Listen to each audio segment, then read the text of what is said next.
শীতকাল চলে এসেছে, বাজারে কমলা পাওয়া যাবে এখন। বাজারে যাওয়ার আগে জিজ্ঞেস করেন বাবা অথবা মা আপনি কি খাবেন।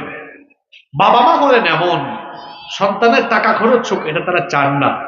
দেখবেন আপনি বললেও বলবেন বাবারে কিচ্ছু লাগবে না, তারপরেও বাজার থেকে যাওয়ার সময় কমলা কিনে নিয়ে যান। তারপরে বাবা মায়ের রুমে ঢুকে কমলা ছিলে নিজের হাতে খাইয়ে দেন। দেখবেন কমলা খাওয়ার সময় একটা মুচকি হাসি মারবে, এই হাসিতে আল্লাহর আরশ আপনার উপর খুশি হয়ে যাবে। সুবহানাল্লাহ।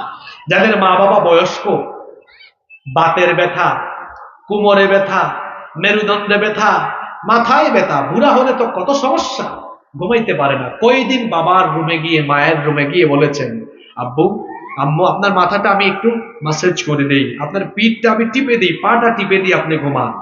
না, এটা তো বলেন নাই। অথচ আপনি অসুস্থ হলে আপনার মা বাবা আপনাকে কত কষ্ট করে ঘুম পাড়িয়েছে, আপনার মা বাপ চাইবে না এটা, আপনি যান না। তারপরেও রাতের বেলা আপনি আপনার বাবার রুমে যান, বলেন আব্বু আপনি না আমাকে ছোটবেলা ঘুম পাড়িয়েছেন, এখন আমি বড় হয়েছি তো আমি এখন আপনার ঘুম পাড়াই। আপনি বাবার মাথাটা টিপে দেন, একটু পিঠ বা পাটা টিপে দেন, পা টিপে টিপে ঘুম পাড়ান। বাবা ঘুমানোর সময় আল্লাহকে ফরিয়াদ জানাবে, আল্লাহ ঘুমানোর আগে আমার ছেলেটা আমাকে শান্তি করে দিয়েছে, তুমিও তাকে দুনিয়া আখিরাতে শান্তি করে দাও। সুবহানাল্লাহ।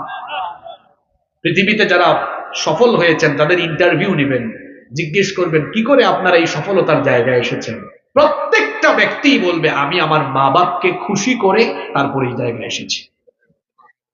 মা বাবাকে খুশি করা ছাড়া কেউ জীবনে প্রতিষ্ঠিত হতে পারেনি, সফল হতে পারে। আল্লাহর সাথে শিরকের পরে আরেকটা বড় শিরক, আরেকটা বড় কবিরা গুনাহ হলো পিতামাতার অবাধ্য হওয়া।